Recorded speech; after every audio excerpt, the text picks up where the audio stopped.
Hello my dear students, this is Ismailian sir and today I'll teach you the chapter first of class 11 the living world lecture number 6 बेटा।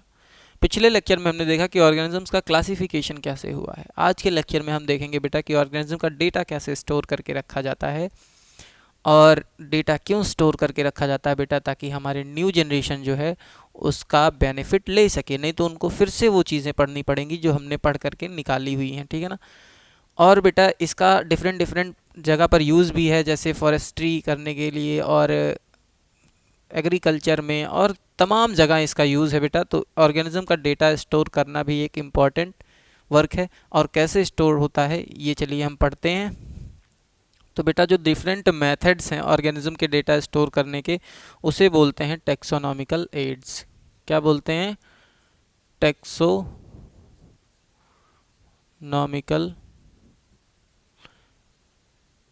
Ads, ठीक है ना। मतलब the different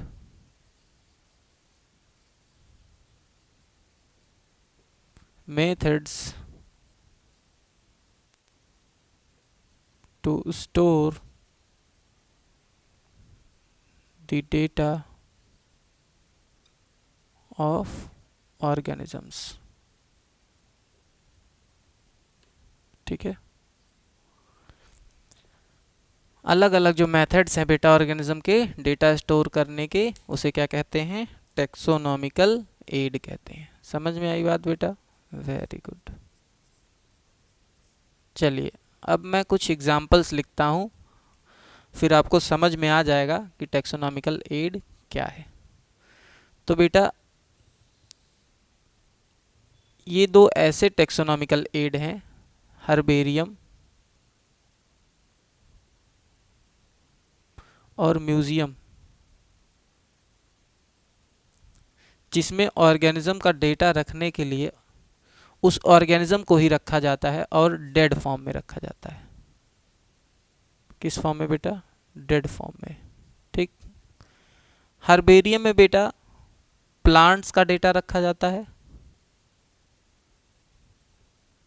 और museum में animals का data रखा जाता है, ठीक। हर्बेरियम में बेटा जो डेटा रखा जाता है वो डेड फॉर्म में किस तरीके से रखा जाता है ये मैं आपको बता देता हूँ। वो हर्बेरियम शीट के रूप में रखा जाता है,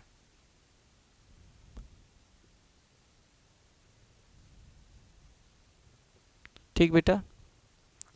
इसमें क्या होता है, एक शीट होती है और शॉर्ट प्लांट होता है या फिर शॉर्ट कटेड पार्ट होता है प्लांट का,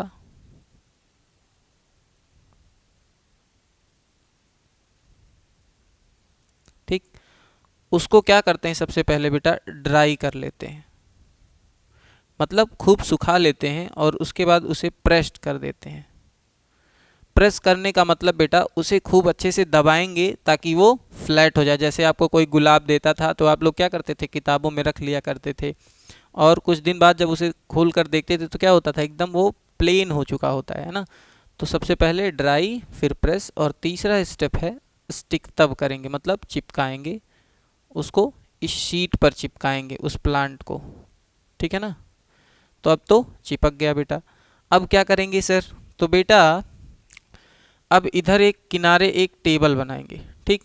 और उस टेबल में क्या लिखेंगे, देखिए उसका जीनस एंड स्पीसीज नेम, ठीक। जीनस एंड स्पीसीज नेम और दो चीज़ें और मेंशन करेंगे बेटा, क्या? प्लस डेट, किस दिन इस हर्बेरियम शीट को बनाया गया है, और प्लेस, किस जगह से इस प्लांट को लिया गया है, ठीक है ना। समझ में आई बात बेटा? तो इस टेबल में जीनस एंड स्पीसीज उसके मेंशन करेंगे और डेट जिस दिन इस प्लांट को लिया गया और प्लेस जहाँ से इस प्लांट को लिया गया। समझ में आई बात बेटा? लेकिन एक चीज़ हमेशा याद रखेंगे कि इसमें बहुत बड़ा प्लांट तो हम ले नहीं सकते हैं, इसलिए हर्बेरियम का एक स्टैंडर्ड साइज़ है कि इतना ही बड़ा जो है प्लांट का साइज़ होना चाहिए। तो वो साइज़ है, ये है बेटा 41 × 29 सेंटीमीटर।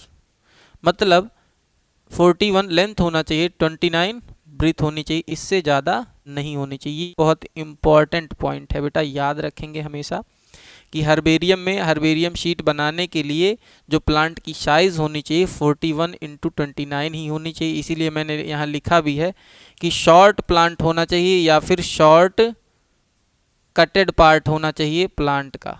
समझ में आई बात बेटा? समझ में आई बात? तो इस तरीके से बेटा हर्बेरियम बनाया जाता है। हर्बेरियम शीट के माध्यम से इसमें डेटा स्टोर करके रखा जाता है हर्बेरियम में। आई होप आपको समझ में आ गया होगा। एक और इम्पॉर्टेंट पॉइंट है जो ये है, कभी कभी पूछ ले जाता है, largest herbarium in the world is herbaria. Herbaria ये कहाँ है बेटा? क्यू में है। क्यू कहाँ? लंदन में। ठीक, तो ये हो गया हमारा हर्बेरियम के बारे में डेटा। ठीक, कि हर्बेरियम में कैसे हम ऑर्गेनिज्म का डेटा स्टोर करके रखते हैं। तो कैसे रखते हैं? हर्बेरियम शीट बना करके बेटा ऑर्गेनिज्म का डेटा स्टोर करके रखते हैं। Very good. अब हम बात करेंगे बेटा म्यूजियम में, ठीक है ना। तो म्यूजियम में क्या होता है बेटा? ऑर्गेनिजम्स का डेटा रखा जाता है और एनिमल्स का डेटा रखा जाता है। तो आपके दिमाग में आ रहा होगा कि ये क्यों नहीं सड़ते गलते हैं फिर, है ना। तो बेटा कुछ मेथड्स हैं जिन मेथड्स का यूज़ करके जो है ऑर्गेनिजम्स को रखा जाता है उनके डेटा के रूप में। तो चलिए समझते हैं एक एक करके। सबसे पहला है बेटा प्रिजर्वेटिव सॉल्यूशन में।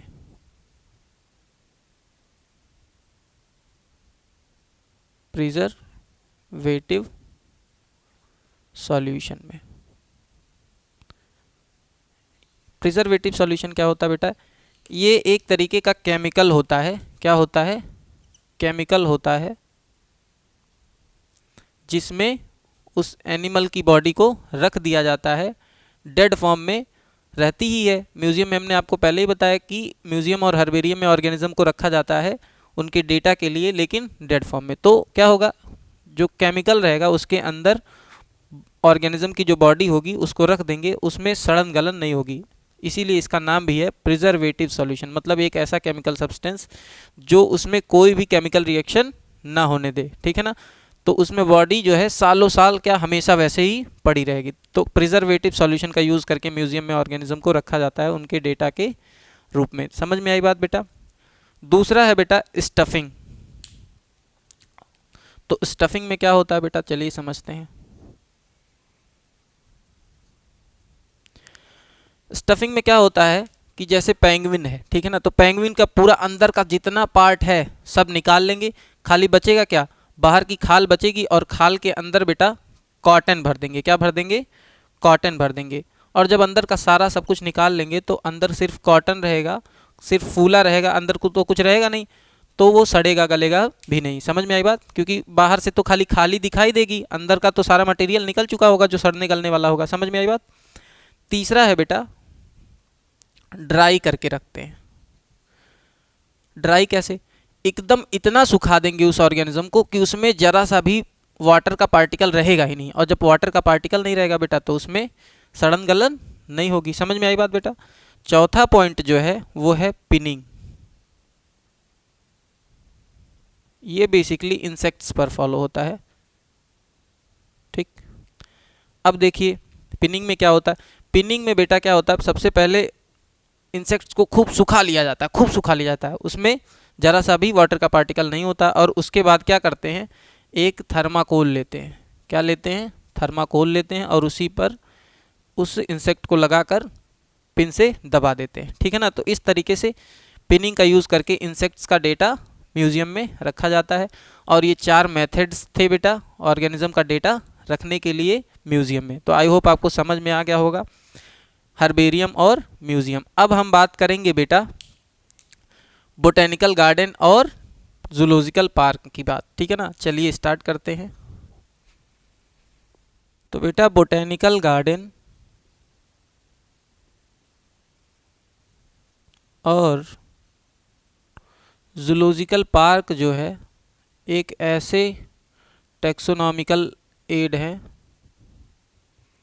जिसमें ऑर्गेनिज्म का डेटा रखने के लिए ऑर्गेनिज्म को तो रखा ही जाता है, लेकिन लिविंग फॉर्म में। किस फॉर्म में? लिविंग फॉर्म में, मतलब जिंदा। समझ में आई बात? तो सबसे पहले पढ़ेंगे बोटेनिकल गार्डन में। तो बोटेनिकल गार्डन में बेटा प्लांट्स को रखा जाता है उनके डेटा स्टोर करने के लिए, और इसमें एनिमल्स को रखा जाता है। ठीक, सबसे पहले बोटेनिकल गार्डन समझते हैं। बोटेनिकल गार्डन जो है बेटा वो बहुत लंबी एरिया में फैला होता है, और उसमें क्या होता है, जितने प्लांट्स होते हैं,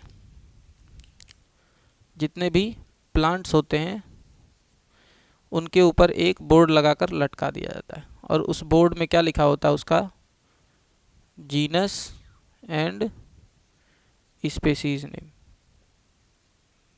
ठीक, और उनसे रिलेटेड कुछ इंपॉर्टेंट डिस्क्रिप्शन उस बोर्ड में लिखा होता है।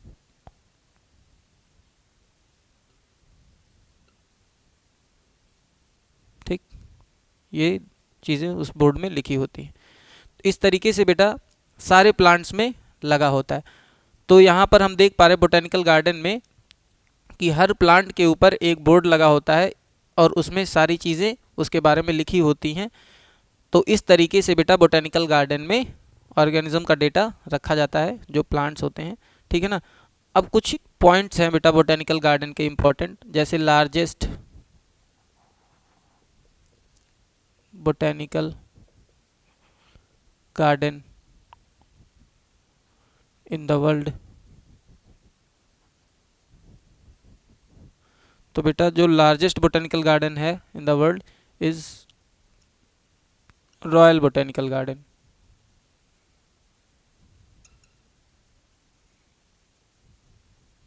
ठीक,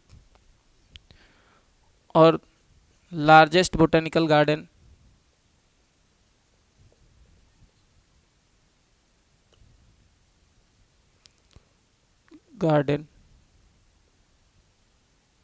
of India is Indian Botanical garden. ठीक, इंडिया का लार्जेस्ट बोटेनिकल गार्डन कौन सा है? Indian botanical garden. एक चीज़ और बेटा, रॉयल बोटेनिकल गार्डन कहाँ है? क्यू में है। क्यू कहाँ? लंदन में। ठीक, और जो इंडियन बोटेनिकल गार्डन है बेटा ये कोलकाता में है, इंडिया में। ठीक, और एक बोटेनिकल गार्डन का एग्जांपल और लिख लेंगे, नेशनल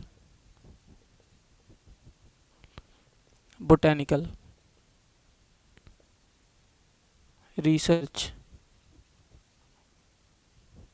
इंस्टीट्यूट which is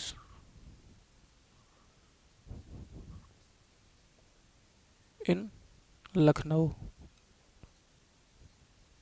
ठीक, तो ये 3 बोटेनिकल गार्डन्स के एग्जांपल्स ये आप याद कर लेंगे, बहुत इंपॉर्टेंट है। ठीक है ना।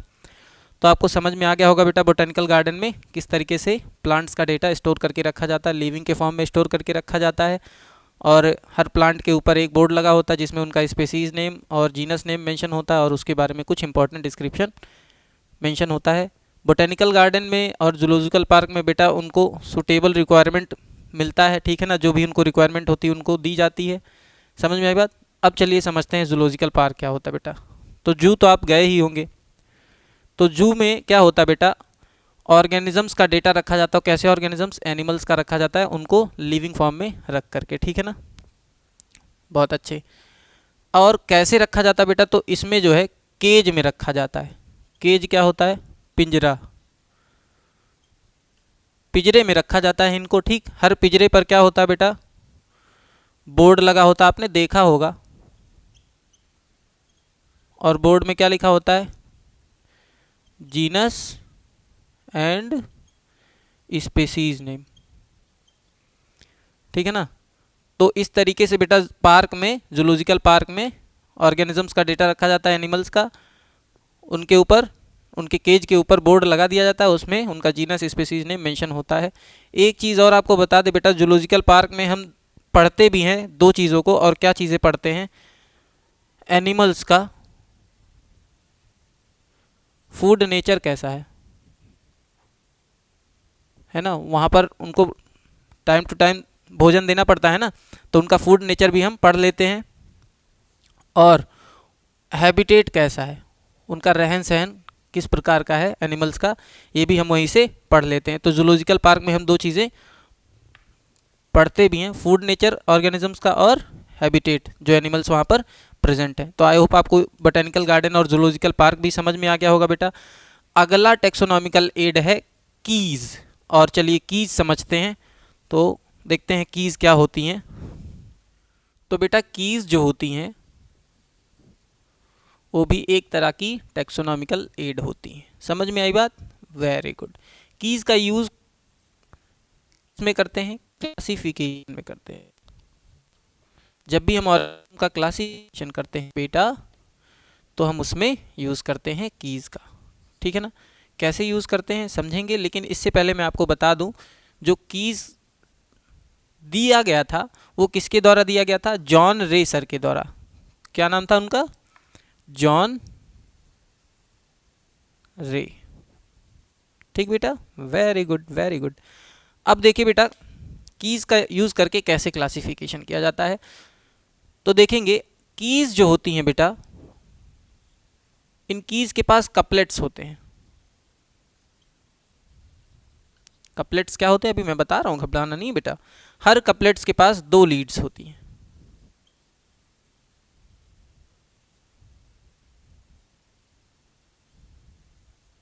लीड 1, लीड 2, ठीक है बेटा, जिसमें से एक सेलेक्ट होगा और एक रिजेक्ट होगा। ठीक, मतलब एक एक्सेप्ट होगा और एक डिस्कार्ड होगा। समझ में आई बात बेटा? Very good very good. अब हम यूज़ करेंगे क्लासिफिकेशन करने के लिए इन कीज़ का, फिर हमें समझ में आ जाएगा कि सर कीज़ क्या हैं, कपलेट्स क्या हैं, सब समझ में आ जाएगा बेटा, ठीक है ना। सपोज मान लीजिए हमें रोज़ का क्लासिफिकेशन करना है। किसका क्लासिफिकेशन करना है? रोज़ का करना है, ठीक है ना बेटा। तो एक रोज़ है जिसके पास पिंक फ्लावर्स है, ठीक, और उसका साइज टाल है। और एक रोज़ है जिसके पास रेड फ्लावर्स हैं और उसका साइज स्मॉल है, ठीक। लेकिन जो हमारे पास है, जिसका क्लासिफिकेशन हम कर रहे हैं, वो पिंक वाला है, ठीक। क्या है? पिंक वाला है। तो चलिए इसका क्लासिफिकेशन करते हैं बेटा। तो मैं आपको बता दूं, कीज़ बेटा कुछ नहीं है, ना कपलेट कुछ है, सिर्फ और सिर्फ क्या है? कपलेट्स। डिफरेंट डिफरेंट कैरेक्टर्स होते हैं। मैंने आपको पहले भी बताया कीज़ के अंदर ढेर सारे कपलेट्स होते हैं और वही कपलेट्स को कैरेक्टर कह सकते हैं, ठीक है ना। हर कैरेक्टर के अंदर 2 पॉइंट्स आपको मिलेंगे। जैसे देखिए, पहला कपलेट हम ले लेते हैं कलर। यहाँ पर रोज़ का क्या ले रहे हैं हम? कलर ले रहे हैं ना, तो कलर ले लेते हैं, ठीक। तो कलर हो गया पहला कपलेट। और हर कपलेट के अंदर मैंने आपको बताया है कि 2 लीड होंगे। यहाँ पर 2 लीड्स हो गई। 2 तरीके के फ्लावर्स देखने के लिए मिल रहे हैं रोज़ के, पिंक और रेड। लेकिन जो हमारे पास है उसका कलर कैसा है? पिंक है बेटा। किस कलर का है? पिंक का है। तो मैंने आपको बताया ही पहले ही कि एक जो है सेलेक्ट होगा और एक रिजेक्ट होगा। तो यहाँ पर आप देख पा रहे हैं कि पिंक वाला जो है वो सेलेक्ट हो गया है और ये वाला जो है वो रिजेक्ट हो गया है। समझ में आई बात बेटा? Very good. तो इस तरीके से आप देख पा रहे होंगे कीज़ की सहायता से हम ऑर्गेनिज्म का क्लासिफिकेशन करते हैं। समझ में आई बात बेटा? तो ये आपको समझ में आ गया। अब देखिए यहाँ पर एक और कपलेट ले लेते हैं। यहाँ पर हम जो है रोज़ का साइज लेते हैं, ठीक है ना। तो यहाँ पर कपलेट के रूप में साइज लेते हैं। किसका? रोज़ का, ठीक है बेटा। अब साइज 2 तरीके की हैं रोज़ के प्लांट में। कुछ ऐसे होते हैं टाल और कुछ शॉर्ट। यही दोनों क्या हैं बेटा? लीड्स हैं। Lead 1, lead 2। समझ में आई बात बेटा? अब इसमें क्या होगा, एक एक्सेप्ट होगा और एक रिजेक्ट होगा।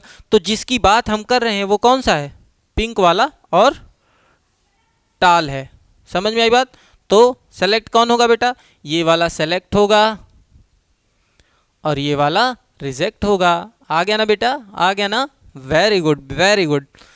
तो आई होप आपको कीज समझ में आ गया होगा। कीज भी एक तरीके की मैंने आपको बताया टैक्सोनॉमिकल एड है, जिनका यूज़ किया जाता है ऑर्गेनिजम्स का क्लासिफिकेशन करने के लिए। और इसको दिया किसने था, सर जॉन रे ने दिया था। तो बेटा अब देखेंगे हम some other methods to store the data of organisms. अभी तक हमने टैक्सोनॉमिकल एड में देखा कि हम ऑर्गेनिज्म का डेटा रखने के लिए ऑर्गेनिज्म को ही रख लिया करते थे और उसका डेटा मेंटेन रहता था, ठीक है ना। लेकिन इसमें अब हम देखेंगे बेटा, ऑर्गेनिज्म का डेटा रखने के लिए हम ऑर्गेनिज्म नहीं रखेंगे, उसकी कुछ इन्फॉर्मेशंस रखेंगे, है ना बेटा। तो चलिए देखिए कैसे कैसे। तो पहला है बेटा मोनोग्राफ। क्या है, मोनोग्राफ। मोनोग्राफ में क्या होता है बेटा, किसी एक टैक्सॉन का इंफॉर्मेशन होता है, information of any one taxon. जैसे मैंने आपको बताया था ना, टोटल कितने टैक्सॉन होते हैं, 7। किंगडम, फाइलम या डिवीजन, उसके बाद क्लास, ऑर्डर, फैमिली, उसके बाद जीनस और स्पीसीज, है ना। तो इस तरीके से 7 टैक्सॉन मैंने आपको बताए थे, है ना बेटा। तो इस 7 में से कोई भी एक टैक्सॉन का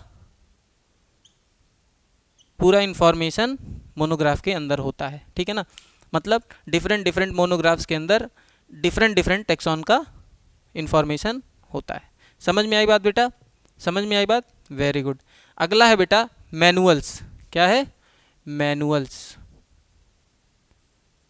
मैनुअल्स में क्या होता है बेटा, तो मैनुअल्स के अंदर बेटा information for identifying species in area, information for identification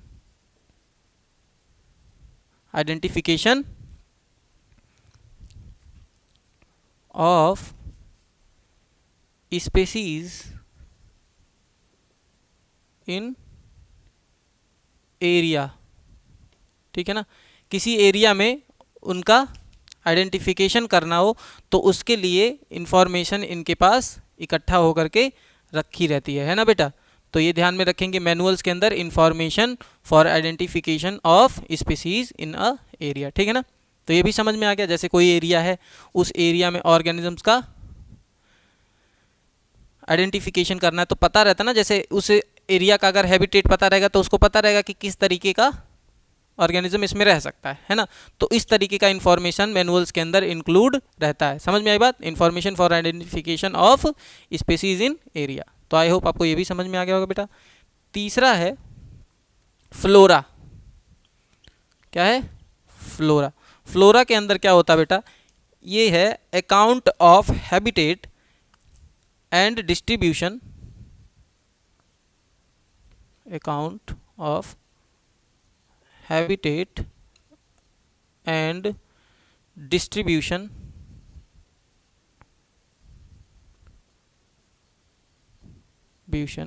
of plants,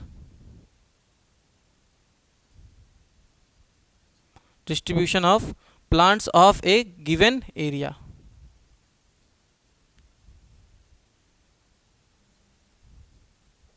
ठीक, देखिए बेटा इसमें क्या होता है, हैबिटेट्स की पूरी इंफॉर्मेशन भरी होती है और जो प्लांट ऑर्गेनिज्म है उनका डिस्ट्रीब्यूशन कैसे किया गया है ये सारी इंफॉर्मेशन इसमें भरी होती है। समझ में आई बात बेटा, आई होप ये भी समझ में आ गया होगा। बहुत इजी है, कुछ है नहीं, अब ना चैप्टर ख़त्म होने के कगार पे है। अगला पॉइंट है कैटलॉग। कैटलॉग क्या होता है।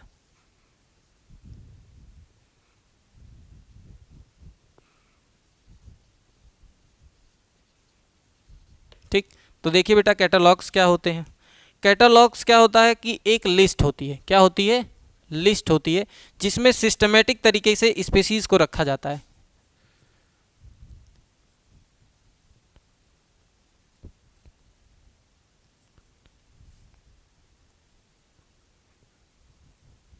या सिस्टमेटिक अरेंजमेंट ऑफ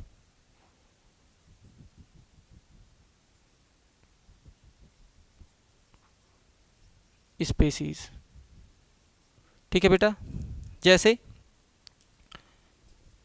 किसी किंगडम में से किसी किंगडम को उठा लिया, जैसे एनिमलिया को उठा लिया, तो एनिमलिया में कितना फाइलम है, कितना क्लास है, कितना ऑर्डर है, कितना फैमिली है, कितना जीनस है, कितना स्पीसीज है, सारा एक लिस्ट बढ़िया से मेंटेन हो जाए, और उसी मेंटेन लिस्ट को क्या कहते हैं? कैटलॉग कहते हैं। समझ में आई बात बेटा? तो ये चैप्टर हुआ आज ख़त्म। आई होप आपको बहुत मज़ा आया होगा। बहुत डीप तक पढ़ा दिया बेटा, कोई दिक्कत नहीं आएगी आपको। लेक्चर आज तो ख़त्म हो गया है, लेकिन नेक्स्ट लेक्चर में हम लोग बहुत जल्दी मिलेंगे। ठीक है ना? तो ये सारी चीज़ें कॉपी में नोट कर लीजिए, पढ़ते रहिए, बढ़ते रहिए। Thank you so much for watching the video. Love you all my dear students, love you.